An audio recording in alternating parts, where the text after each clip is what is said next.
Desde domingo, Deus está falando comigo sobre diagnóstico. Domingo ainda nós tivemos a festividade da igreja lá no sítio.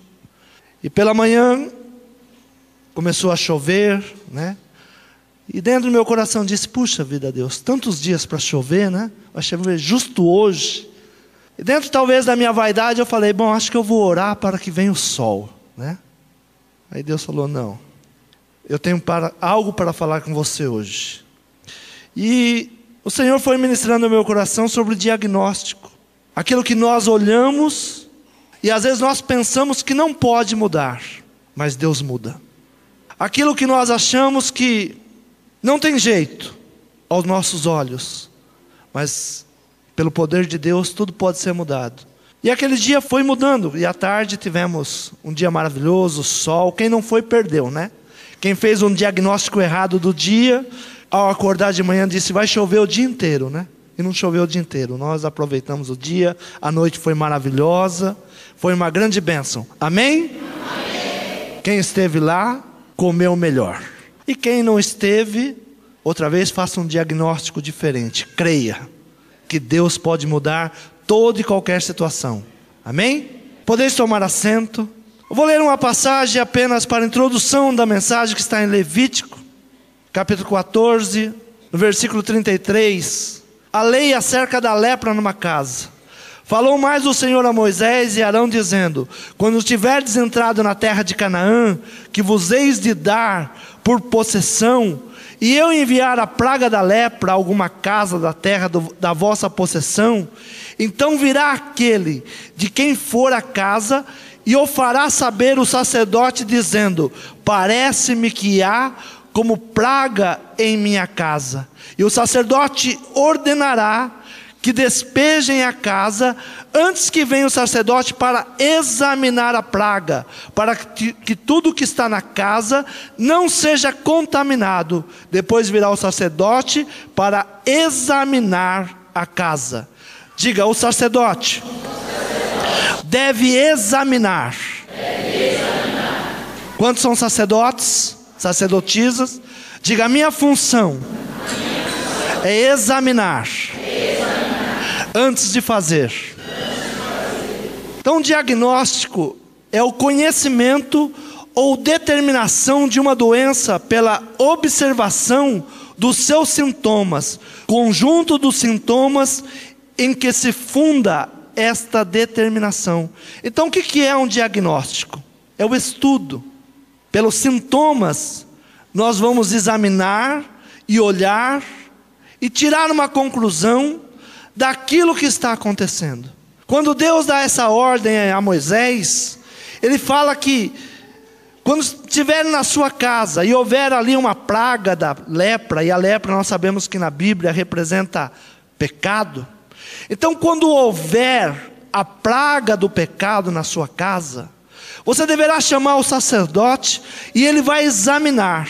Ele vai colocar tudo à parte para que não se contamine. E ali ele vai fazer algumas determinações. E na nossa vida é exatamente isso que acontece. Essa semana Deus falou muito sobre o diagnóstico, de olhar. E esses dias eu fui a um velório de uma pessoa, uma mulher de 43 anos. 13 anos atrás, o médico errou no seu diagnóstico. Ela tinha uma forte dores nas costas, e ela procurou o médico. E o primeiro diagnóstico do médico é que ela tinha problema na coluna. E durante 12 anos, entrando para 13 anos, ela foi tratada com problema na coluna. Até que chegou em um determinado momento que ela não aguentava mais de dores, procurou outro médico, e o médico descobriu que ela tinha um problema grave no pulmão, e que ela não tinha mais pulmão. Foi necessário fazer várias cirurgias, e o médico disse ao marido dela, olha, se descobriu muito tarde a doença da sua esposa, e mesmo que você tivesse agora $1 caminhão, não dá para reverter, por causa do diagnóstico errado. E aquela mulher veio a falecer esses dias, eu estive no seu velório, e Deus falou muito ao meu coração sobre diagnóstico. E algo que Deus tem falado ao meu coração, como nós lidamos com a presença de Deus, trará bênção ou trará maldição. Como nós entendemos a presença de Deus, como buscamos a presença de Deus, a situação pode trazer cura, pode trazer libertação, pode trazer prosperidade. Como nós diagnosticamos os nossos problemas da nossa alma, ou nós teremos cura, ou chegará um momento que podemos não ter mais saída para a situação, que podemos não ter mais uma oportunidade para uma mudança. Deus nos deu a palavra que este ano seria o ano da presença de Deus.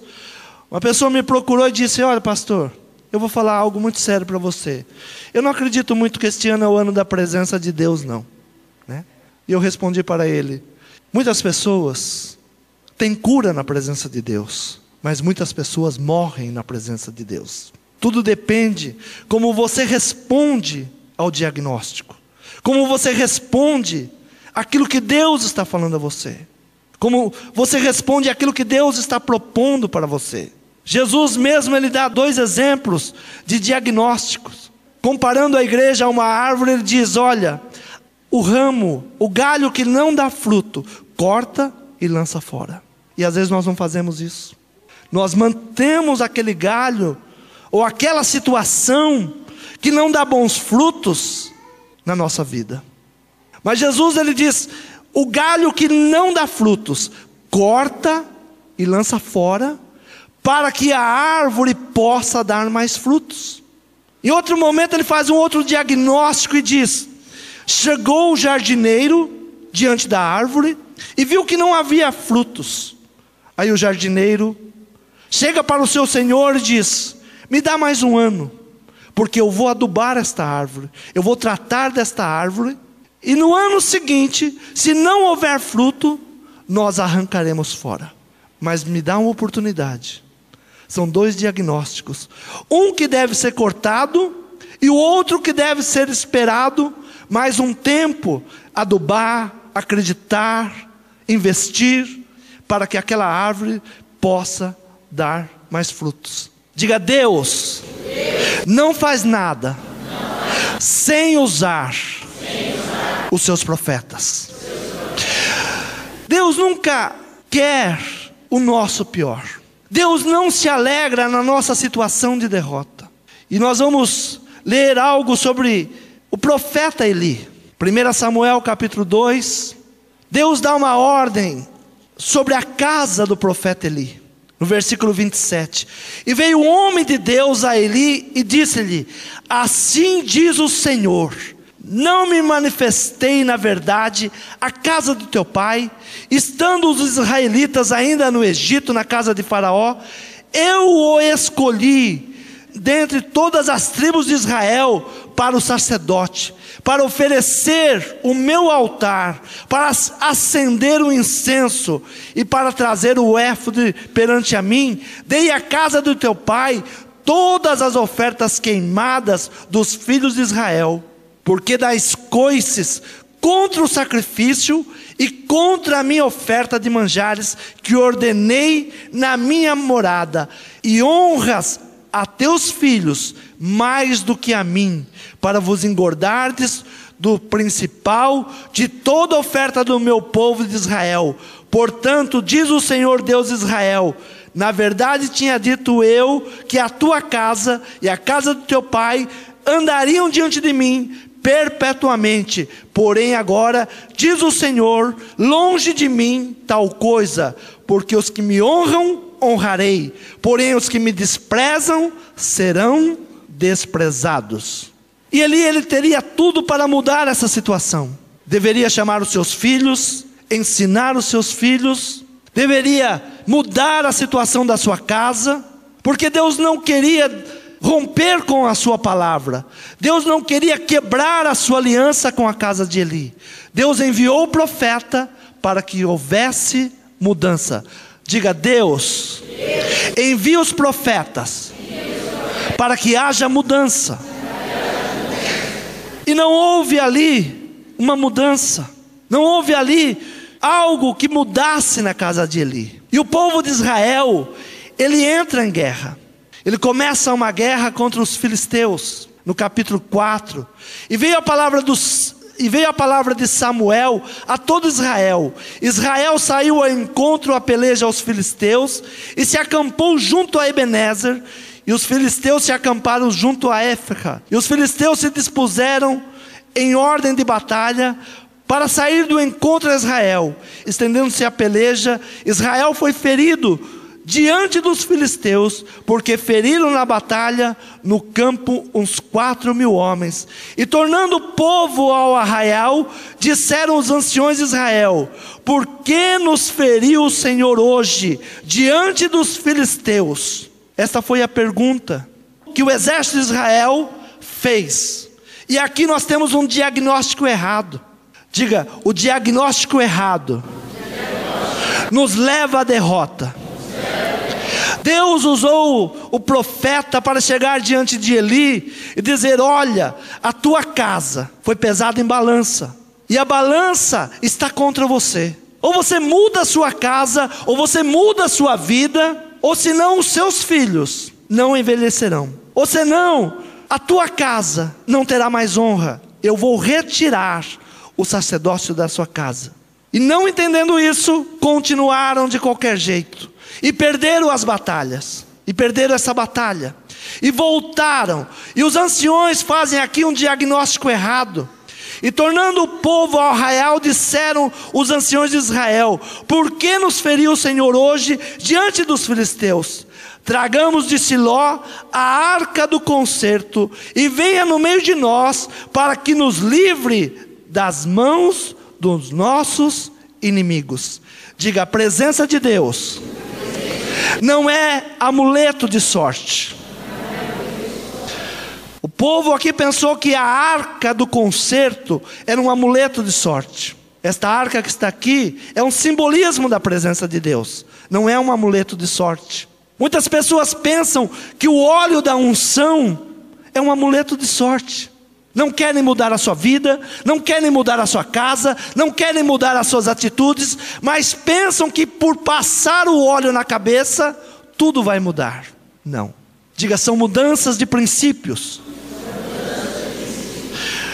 Deus, Ele não se apresenta como um Deus de amuleto. E aqui os anciões deram um diagnóstico errado. Os anciões deveriam falar: Israel, nós estamos contra a palavra de Deus, nós estamos prostituindo, nós estamos indo por um caminho errado. O nosso sacerdote precisa de conserto, precisamos mudança. Então o diagnóstico errado leva a eles usarem a arca do concerto como se fosse um amuleto, e carregaram a arca para a guerra, e ali perderam a guerra e tiraram a arca do concerto. Os filisteus levaram a arca do concerto junto consigo, e veio a notícia ao sacerdote Eli, e chegou alguém que fugiu da guerra, que conseguiu chegar cheio de terra, com as roupas rasgadas, e chegou diante do sacerdote Eli e trouxe a notícia: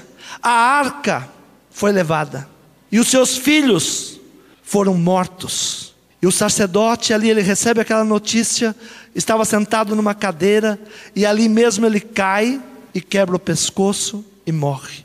A sua nora entra num trabalho de parto e começa a dar à luz. Mas ao mesmo tempo que ela está dando à luz, ela começa a perder a vida, começa a morrer naquele trabalho de parto. E ela tem um menino chamado Icabô. Ela deu um nome ao menino, Icabô. E o significado desta criança, deste nome é: foi-se a glória de Israel. Diga, por causa do diagnóstico errado. Podemos perder a glória, podemos perder a proteção de Deus, por causa de um diagnóstico errado. Nós podemos ir para uma situação de derrota, quando nós não entendemos os sintomas que nós estamos vivendo, quando nós não compreendemos as dores que nós estamos sentindo, nós podemos ir para uma situação de derrota. Quando nós não entendemos que as contendas que há no nosso meio são influência da carne ou do diabo. Quando nós não entendemos que a mentira que nós ouvimos ou falamos há uma influência do pai da mentira. chamado Satanás. Quando nós não entendemos que se no nosso meio, se na nossa casa, há roubo, prostituição, adultério, nós estamos indo por um caminho ruim, um caminho de morte. A palavra de Deus diz: não se engane, o salário do pecado é a morte. Se há esse diagnóstico, se nós podemos ver manifestado esses sintomas em nossa vida, nós temos que saber que nós estamos indo para um caminho de destruição. Se há mentira na nossa boca, se há contendas, se há prostituição, se há adultério, nós temos que saber que nós estamos vivendo uns sintomas de uma doença chamada pecado. Nós temos que examinar e saber: isso tem na minha vida? Esses sintomas estão se mostrando na minha vida? Eu estou aceitando essas coisas como se fossem verdadeiras para mim? A palavra de Deus em Apocalipse diz: tem nome de vivo, mas está morto. Tem nome de vivo, mas está morto. Quando fala do sacerdote Eli, diz que ele já tinha perdido a visão, e a palavra de Deus nos seus dias era preciosa demais, porque faltava. Ele já tinha nome de vivo, mas já estava vivendo os sintomas da morte. E há muitas pessoas hoje dentro da igreja que tem nome de vivo, mas está vivendo os sintomas da morte. Tem mentira nos seus lábios, tem contenda na sua vida, tem roubo, tem prostituição, tem adultério, e não entende que tudo isso é um sintoma de alguém que está morrendo. Se nós não olharmos as coisas com o diagnóstico certo, nós vamos achar que Deus está contra nós. Nós vamos achar que Deus se voltou contra nós. O povo de Israel, muitas vezes ele fez um diagnóstico errado da situação. Muitas vezes ele olhou as coisas como se Deus o tivesse abandonado, como se Deus estivesse largado eles de lado. Mas a palavra sempre nos diz que não foi Deus que nos abandonou, mas sim nós que saímos da presença de Deus. Nós que deixamos de servir a Deus, nós que deixamos de buscar a Deus, nós que deixamos de entender que Deus quer o melhor para a nossa vida. Quando Deus levanta os seus profetas, é para a cura, é para a libertação, é para o arrependimento. Quando Deus enviou João Batista, ele veio com uma palavra dura dizendo: raça de víboras, quem vos ensinou a fugir da ira de Deus? Ele não veio trazer a morte, ele veio trazer a vida. Por 400 anos, Deus não usa profetas, até que envia João Batista, dizendo: mudança, convertei-vos, arrependei-vos. Então, quando nós fazemos um diagnóstico daquilo que nós estamos vivendo, nós podemos colocar a culpa em muitas pessoas. Mas no mundo espiritual, eu sou responsável pela minha vida. Diga: no mundo espiritual, eu sou responsável pela minha vida. Eu decido. Quando eu pergunto: há sacerdote aqui, há sacerdotisa, há sacerdote aqui nesse lugar? Quantos são sacerdotes? Diga: eu sou responsável pelo diagnóstico do que eu estou vivendo. Se nós não entendemos que se nós temos sintomas de morte e não nos arrependemos do pecado, o resultado será morte. Se nós tivermos um diagnóstico errado, e o diabo nos leva muitas vezes a um engano, e o diabo, como enganou Adão e Eva, eles tentaram colocar a culpa em tudo, menos em si mesmo. A culpa é da mulher, a culpa é do Adão.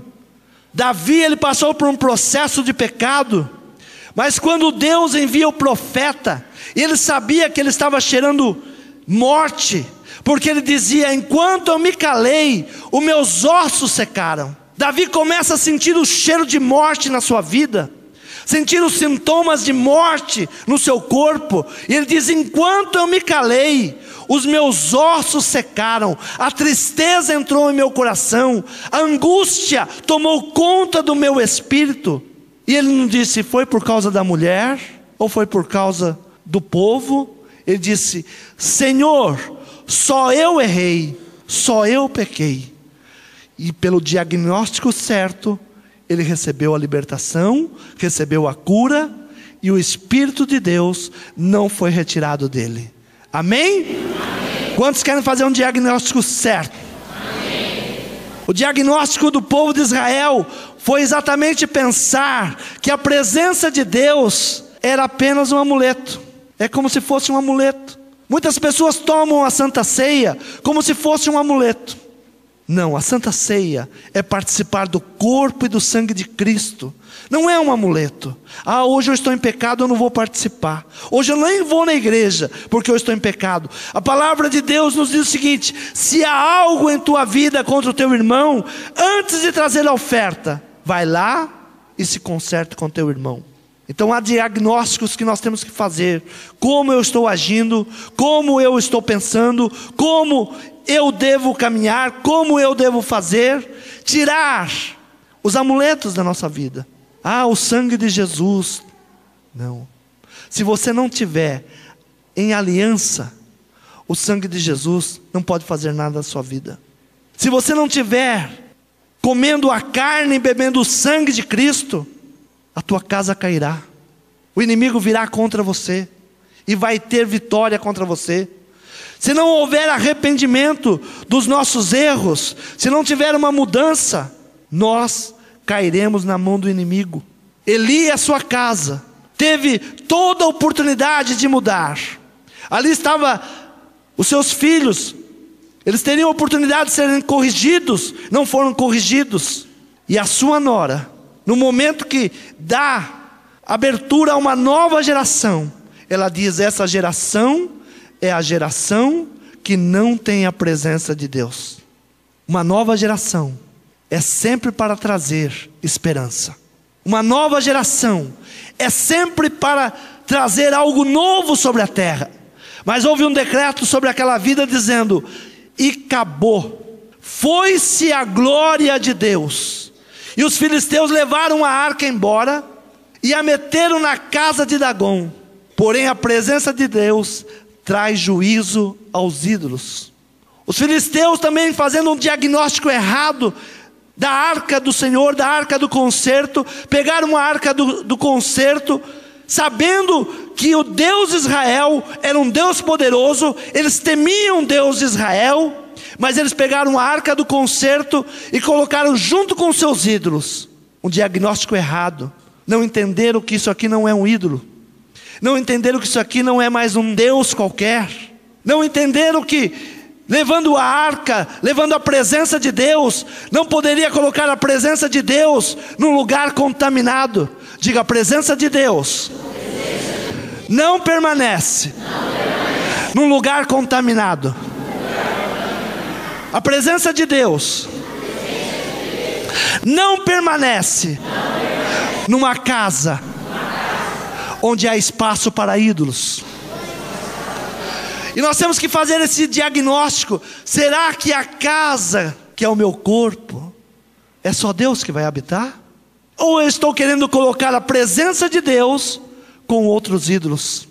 Ou será que eu estou querendo colocar a presença de Deus num lugar imundo, onde a idolatria opera, onde a imundícia opera, onde a prostituição opera? Diga: o diagnóstico. Eu tenho que olhar para mim mesmo e pedir para que o Espírito de Deus faça limpeza no meu coração. Ninguém desonra a Deus. Ninguém rouba a honra que é de Deus. Não há ídolo que possa tomar o lugar de Deus. Deus está acima de qualquer Deus desta terra, de qualquer ídolo desta terra. Deus está acima de qualquer cantor, de qualquer pregador. Houve uma feira aqui em São Paulo esses dias, que às vezes nós imaginamos se nós estamos no meio de um povo evangélico ou de um povo que não sabe nem quem mais é o seu Deus. Quando chega ali um cantor, que o seu ônibus tem a sua face todinha no ônibus, é uma multidão de mulheres correndo atrás desse cantor e gritando o nome dele. Esquece que a honra e a glória pertencem ao Senhor. Deus não divide a sua glória com ninguém. O diagnóstico que nós estamos fazendo da obra de Deus hoje na terra precisa ser repensado, precisa ser analisado. A quem nós estamos servindo? A quem nós estamos imitando? A quem nós estamos imitando? E os povos que venceram Israel, o povo que venceu, os filisteus venceram Israel, levaram a arca. E a arca não pode, a presença de Deus não pode ser tratada de qualquer maneira. E ao invés de ela trazer bênção para eles, começou a trazer tumores, começou a trazer apreensão. 7 meses eles ficaram com a presença de Deus e não tiraram nenhum proveito. Diga: quando eu não conheço a presença de Deus, ao invés de ser bênção, passa a ser maldição. E eles tiveram tantos problemas que eles reuniram os seus sábios, e os seus sábios falaram: vamos devolver. Por cada cidade que eles passavam, vinha a maldição, vinha tumores, hemorroidas. E eles não aguentavam mais a presença de Deus, porque eles achavam que a presença de Deus era mais um Deus qualquer, que o Deus de Israel era um Deus feito de barro, ou de ouro, ou de madeira.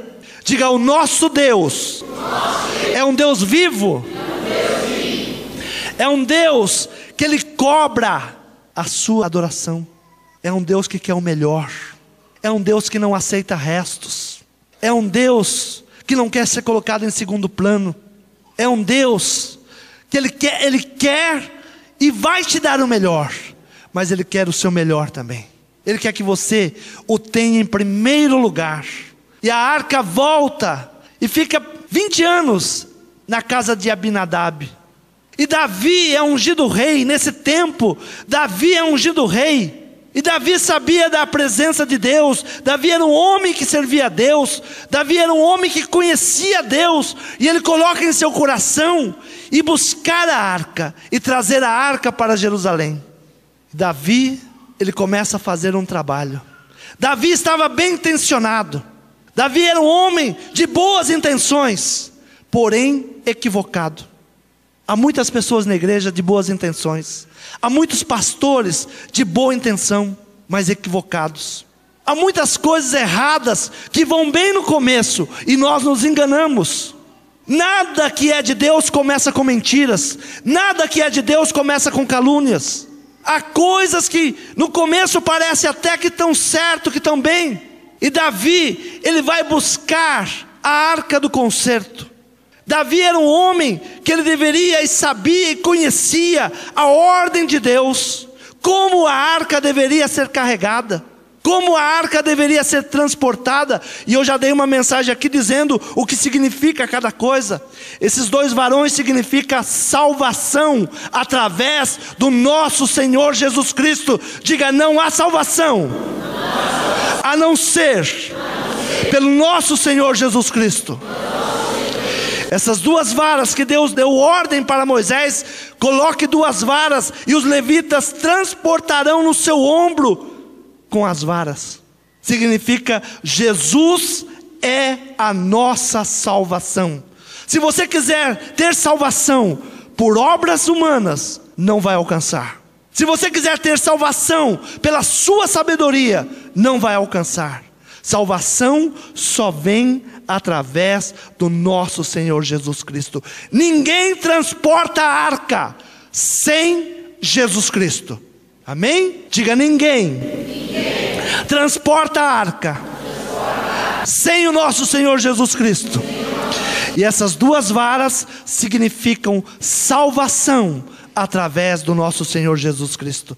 Mas Davi, ele estava equivocado, ele estava bem intencionado. Ele diz: eu vou levar a arca para Jerusalém. E como os filisteus, que não conheciam a arca, e por isso a arca foi peso para eles, eles transportaram a arca num carro de boi. Eles pegaram um carro de boi e fizeram uma prova. Se o Deus de Israel é realmente Deus, ele vai levar a arca de volta para Israel. E colocaram em cima do carro de boi, dirigido pelas vacas, sem homem nenhum dirigir as vacas. E eles falaram: se Deus de Israel é um Deus verdadeiro, as vacas serão guiadas por Deus e vai levar a arca de volta. Assim agiram os filisteus.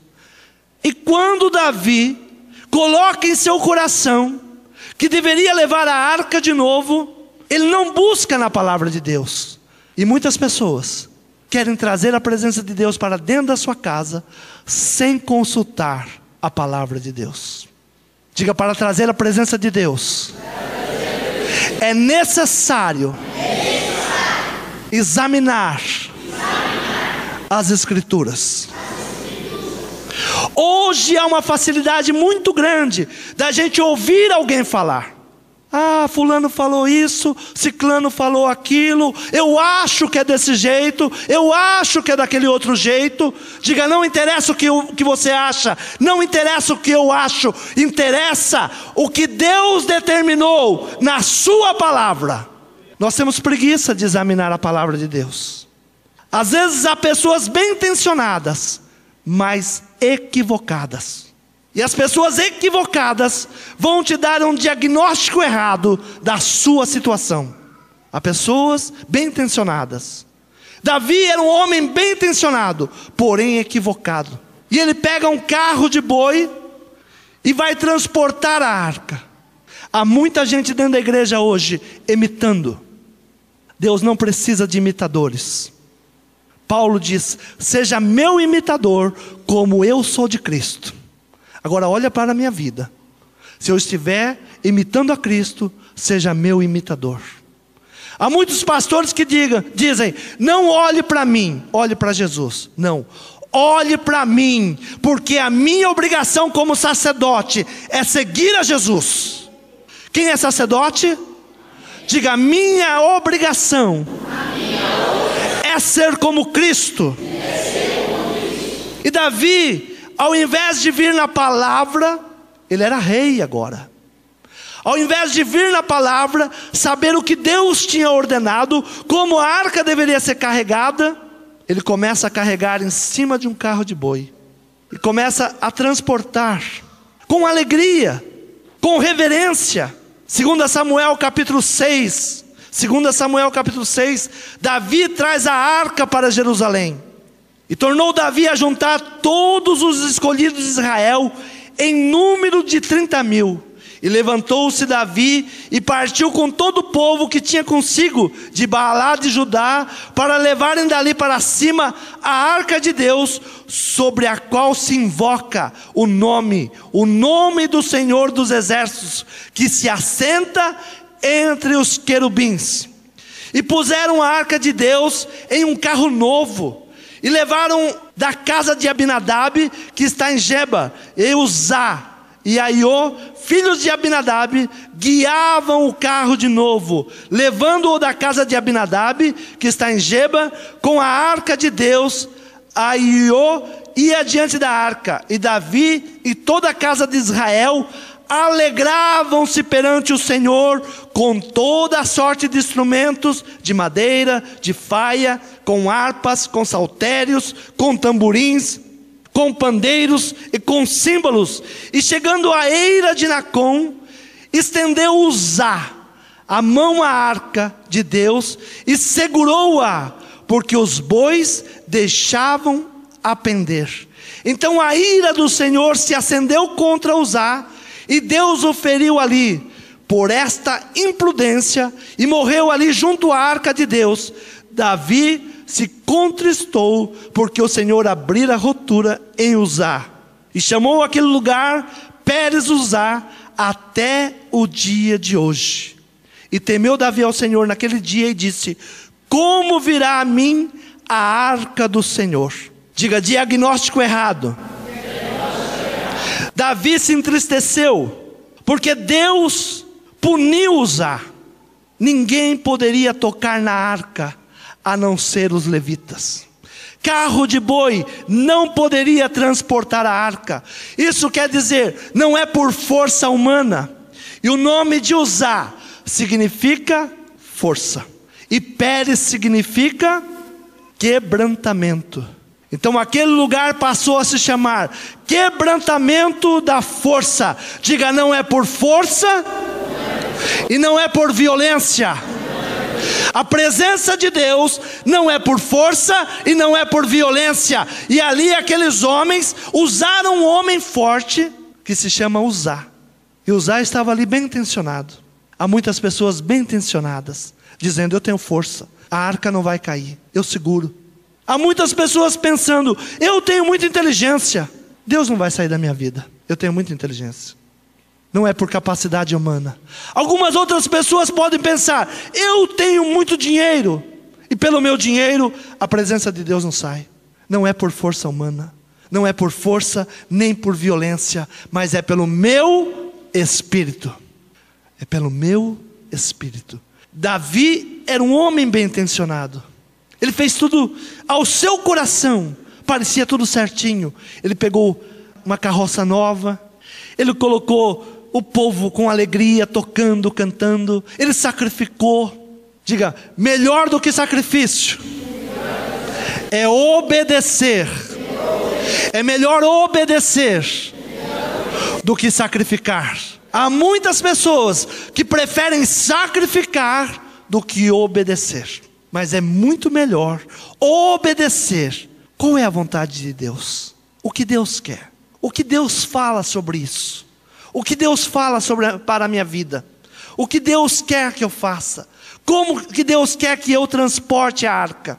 Como que Deus quer que a minha vida seja, para que a sua presença esteja na minha vida? O meu corpo é o templo do Espírito Santo de Deus. O meu corpo é o templo da presença de Deus. Diga, não é de qualquer maneira. Não é com mentiras, não é com prostituição, não é com fofocas, não é com calúnias, não é com contendas. Tudo isso eu preciso retirar para que a presença de Deus permaneça na minha vida. Quantos querem a presença de Deus? Amém. Diga à pessoa que está do seu lado, faça o diagnóstico certo. Não é como eu penso, não é como eu quero. Tudo que Deus revelou aos seus profetas está escrito na Bíblia. Como eu fico sabendo da vontade de Deus? É procurando alguém? Não, é lendo a palavra de Deus. É lendo a palavra de Deus. Lendo, entendendo, recebendo uma palavra profética, uma palavra de sabedoria, uma palavra de entendimento. Davi ignorou a ordem de Deus. Davi simplesmente não leu o que estava escrito. Ele deveria ter o conhecimento da palavra de Deus. E Davi ficou triste porque o Senhor abriu rotura, o Senhor abriu um buraco, e ele tem um diagnóstico errado. Por que o Senhor fez isso? Como eu vou carregar a arca de Deus? Deus é um Deus com juízo muito rápido. Qualquer coisinha que eu fizer, Ele vem contra mim. Ele temeu, ele tremeu, e ele abre mão da presença de Deus. Há muitas pessoas que não fazem um diagnóstico na sua vida e abrem mão da presença de Deus e preferem ficar no pecado. Há muitas pessoas que não fazem um diagnóstico de quem está errado. Se a minha vida está errada, ou eu estou errado, ou Deus está errado. Você já se perguntou isso? Quantas vezes você falou que Deus está errado? Diagnóstico errado. Ó Deus, por que o Senhor faz isso comigo? Por que o Senhor permite isso? Deus, Ele não faz acepção de pessoas. Ele quer abençoar você, quer abençoar o irmão, quer abençoar a mim. Deus não fica escolhendo um a um. Deus não faz acepção de pessoas. Deus quer abençoar. Jesus morreu na cruz do Calvário para que todos fôssemos salvos. Mas um diagnóstico errado nós fazemos achando que Deus ama mais o João do que o Pedro, que Deus ama mais o José do que o Walter, do que o Gerson. Não, é o diagnóstico errado. E Davi fez um diagnóstico errado. Por que Deus fez isso? Eu era um homem cheio de boas intenções, eu fiz um carro novo, animais que ninguém tinha montado, trouxe os músicos, sacrifiquei. Você pode estar fazendo o seu melhor, mas não é o melhor que Deus quer. Não é isso que Deus está te pedindo. Por acaso eu te pedirei o quê? Sacrifícios? Deus não está te pedindo sacrifícios. Davi, entendendo as coisas, ele disse: se Deus pedisse a mim rios de azeite, eu entregaria a Ele. Se Deus pedisse o meu dinheiro, eu entregaria todo o reino, porque é dele. Mas Deus não pede isso. Deus pede um coração contrito, um coração quebrantado. Deus está te olhando e querendo saber se há arrependimento. Arrependimento. Deus quer trabalhar, Deus quer mudar. Deus não tem alegria na sua derrota, mas o seu diagnóstico está te levando a um erro, a tomar remédios errados. Tem pessoas que tomam tantos remédios que no final ele não tem mais uma doença, ele tem 2 ou 3. Há pessoas que comem em tanto lugar que no final não tem cura, ele está empazinado. Tem pessoas que saem como louco procurando uma solução, e ouve aqui, ouve lá, ouve não sei aonde, e vai para lá e vai para cá. Ouve a palavra de Deus, creia nos profetas e sereis prosperados. Essa palavra o Senhor tem nos dado esse mês, tem ficado na nossa boca durante esse mês. E Davi abriu mão da arca do Senhor, porque Davi no seu coração disse: por que Deus fez isso? Davi ficou frustrado, porque ele disse: eu fiz o melhor, eu contratei os melhores cantores, eu contratei os melhores instrumentistas, eu fiz o melhor carro. Quantas pessoas frustradas tem dentro da igreja? Quantos líderes frustrados tem dentro da igreja? Já fiz tudo. Tudo que tem aqui é porque eu fiz. E Deus fala: eu assopro e não recebo. A tua oferta me cheira mal. A sua celebração me cheira mal. E quantas pessoas frustradas estão dentro das igrejas, porque acham que Deus está errado. Quantas pessoas não conseguem uma cura de alma, porque acha que os outros são errados. Mas no momento que tiver a oração de Davi: Senhor, enquanto eu me calei, os meus ossos secaram. Este ano passado foi um ano que Deus me peneirou de uma maneira tremenda. Só as pessoas que estão muito próximas de mim souberam que eu passei esse ano passado, entrando para esse ano. Os meus motivos de oração, os 40 dias de oração que eu fiz nesse lugar, qual era o motivo. Nós tínhamos recebido uma palavra contra a nossa casa, que haveria esterilidade.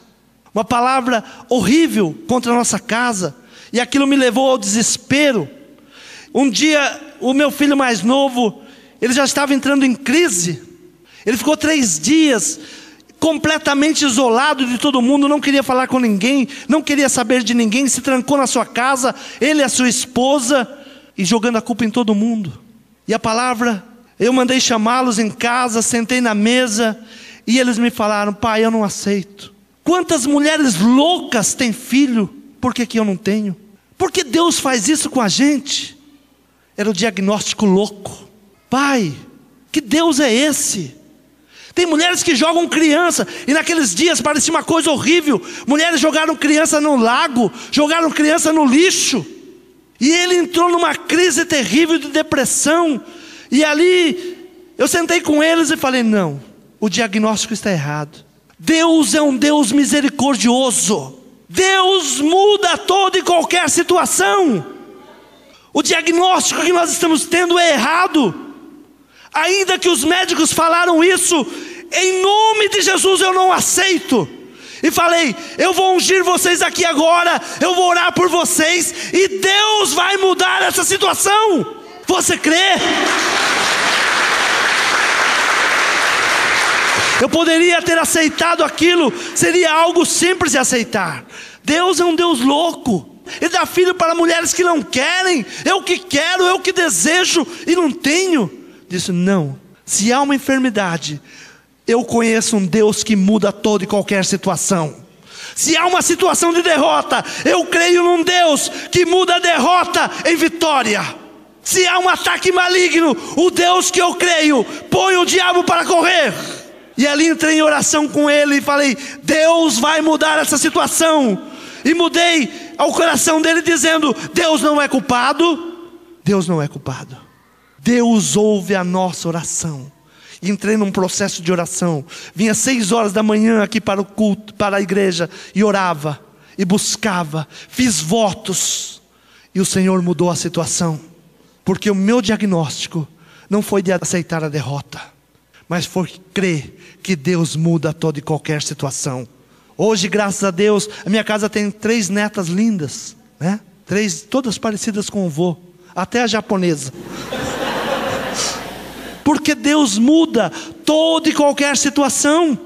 Não importa a situação que você esteja, diga: o meu Deus é maior do que qualquer problema, de qualquer necessidade.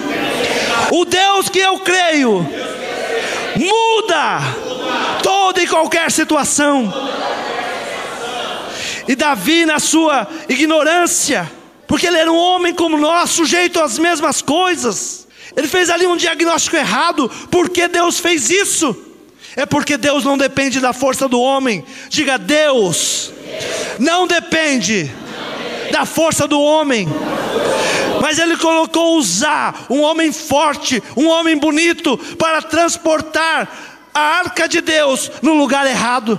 Às vezes nós trazemos artista para cima do púlpito, pensando que Deus se agrada do artista. Se for um homem de Deus, Deus vai recebê-lo. Mas se for apenas para apresentação, esqueça. Deus não se agrada de homens que querem a sua glória. Mas ali estava aquele homem, talvez todo pomposo, com a honra que Davi tinha dado a ele. E quando os animais tropeçam, a arca vai cair, ele coloca a sua mão, a sua força, e Deus fulmina ele ali na hora. E aquele lugar se chamou Pérez Uzá, quebrantamento da força. Diga: nesta noite, Deus pode quebrantar a minha própria força. Eu declaro nesta noite que eu sou dependente de Deus.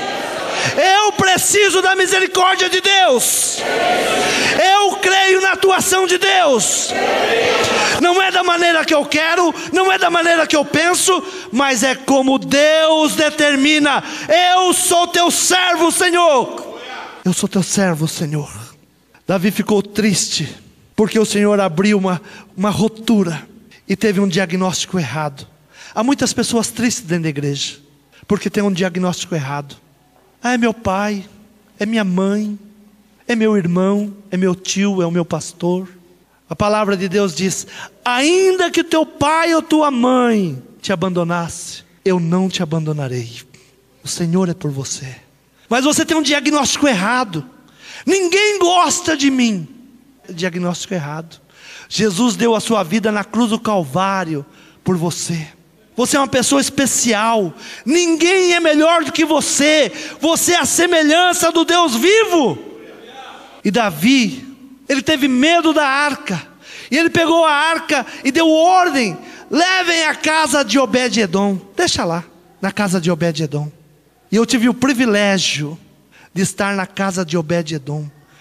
E eu não senti a presença de Deus em Israel como eu senti na casa de Obed-edom. Essa palavra o Senhor me deu em 2005, na casa de Obed-edom. Até hoje, fazia 11 meses que não chovia, choveu na casa de Obed-edom. Diga: porque a presença do Senhor foi recebida na casa de Obed-edom. E o nosso Deus é um Deus de geração a geração. Você está quebrando maldições familiares. Diga: eu, por transportar a arca de Deus, por transportar a presença de Deus, estou quebrando centenas de anos de maldição na minha família. A partir da minha vida, a minha casa será abençoada. E Obed-edom, um homem simples talvez, recebeu a arca. Mas ele recebeu a arca com reverência, sem pompa, mas com reverência. Provavelmente ele não tinha cantores, provavelmente ele não tinha instrumentistas, provavelmente ele não tinha um carro novo, provavelmente ele não tinha nenhum lugar especial para a arca, porque foi surpresa. O que nós vamos fazer com a arca? Vamos procurar um lugar. E Cristo vem na sua vida desse jeito. Talvez você não esteja preparado para receber Jesus, mas Ele está batendo na tua porta e diz: eu quero entrar, eu quero ficar na tua casa. Ah, mas eu sou um homem pecador. Onde entra a presença de Deus, a limpeza, a purificação, toda maldição sai quando chega a presença de Deus. E Obed-edom, ele não conhecia muitas coisas, mas ele abre a sua casa e recebe com reverência a arca de Deus. Ele abre a sua casa e recebe com humildade a presença de Deus. Ele abre a sua casa e com esperanças ele recebe a arca, porque ele sabia que aonde a arca fosse recebida, poderia haver bênção, poderia haver multiplicação, poderia haver cura. Ele faz o diagnóstico certo: Deus escolheu a minha casa, Deus escolheu a minha casa. E ele começa a preparar o melhor lugar, ainda que era um lugar humilde. Ele diz: vamos preparar o melhor lugar. Ainda que era uma casa que não tinha muita pompa, ele diz: vamos pôr a arca de Deus no lugar mais protegido. Ainda que não tivesse ali cantores, ali que não tivesse instrumentista, ele recebe a arca de Deus e reverencia a presença de Deus. E cheio de esperança, crendo que fazia a vontade de Deus, crendo que Deus tinha escolhido a sua casa para estabelecer a arca. Diga: Deus escolheu a minha vida para colocar a sua presença. Eu vou limpar a minha casa, eu vou tirar todos os demônios em nome de Jesus. Palavras de mentira, contendas, maledicência, tudo isso sai, porque a presença de Deus escolheu a minha vida para habitar. Deus escolheu a tua casa para habitar. Deus escolheu você no meio de pessoas tão honrosas que tem no país. Deus escolheu você. Deus não está procurando homens cheios de pompa. Deus está procurando um coração que o receba. E Obed-edom sabia que a presença de Deus não ficaria muito tempo na sua casa, era algo passageiro, e ele tinha que aproveitar. Há pessoas que pensam que vão ficar para a semente. Há pessoas que pensam que vão viver muitos e muitos anos. A Bíblia diz que passou de 70 anos é enfado e canseira, né? Enfado e canseira. Obed-edom, ele sabia que ele tinha que aproveitar aqueles momentos. Há muitos jovens hoje dizendo: não, deixa para outro dia. Senhor, volte daqui uns dias, eu sou muito novo ainda, preciso aproveitar minha vida.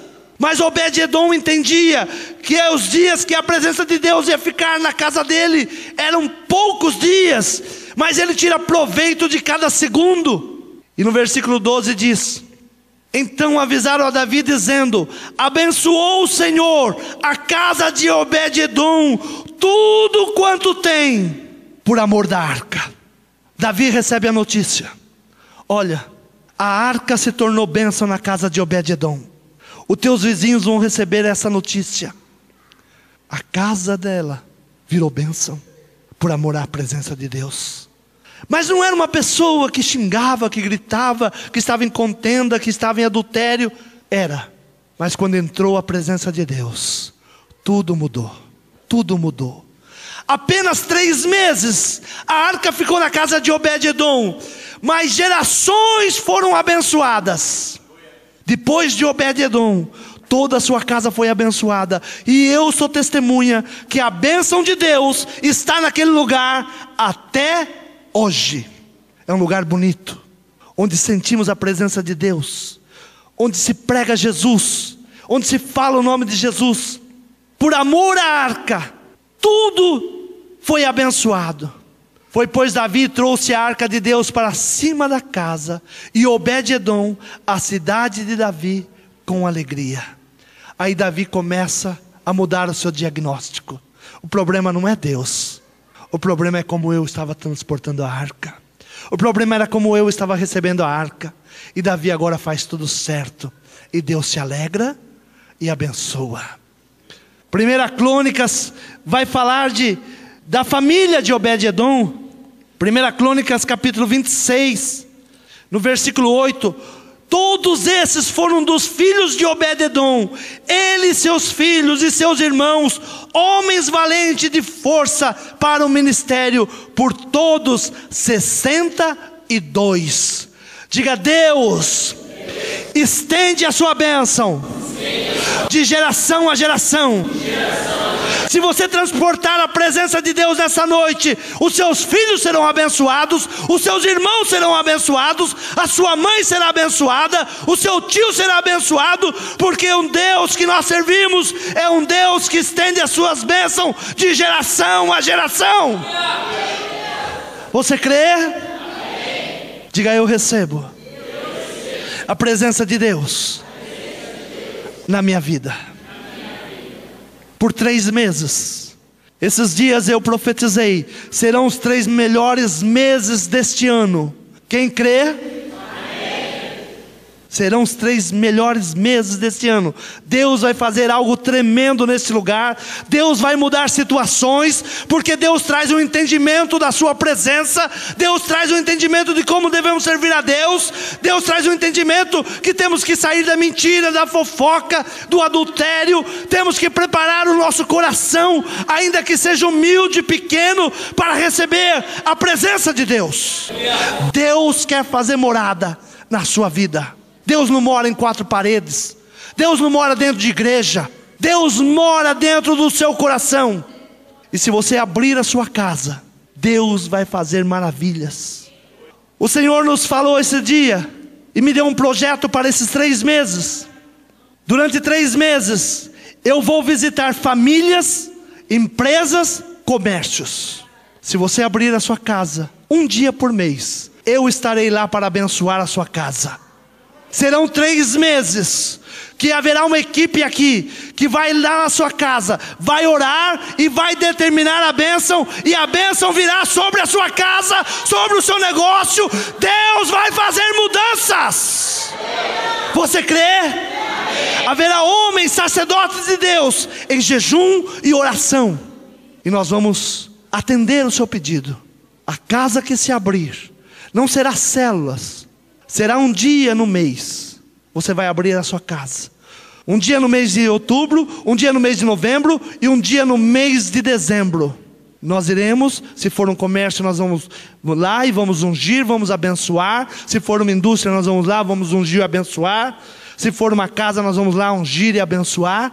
Deus quer fazer grandes maravilhas no nosso meio. Você crê? Diga: eu abro o meu coração para te receber. Eu creio na tua bênção. Como o Senhor abençoou a casa de Obed-edom em 3 meses, esses 3 meses será tempo de abundância, de prosperidade, tempo de cura, tempo de libertação. Você crê?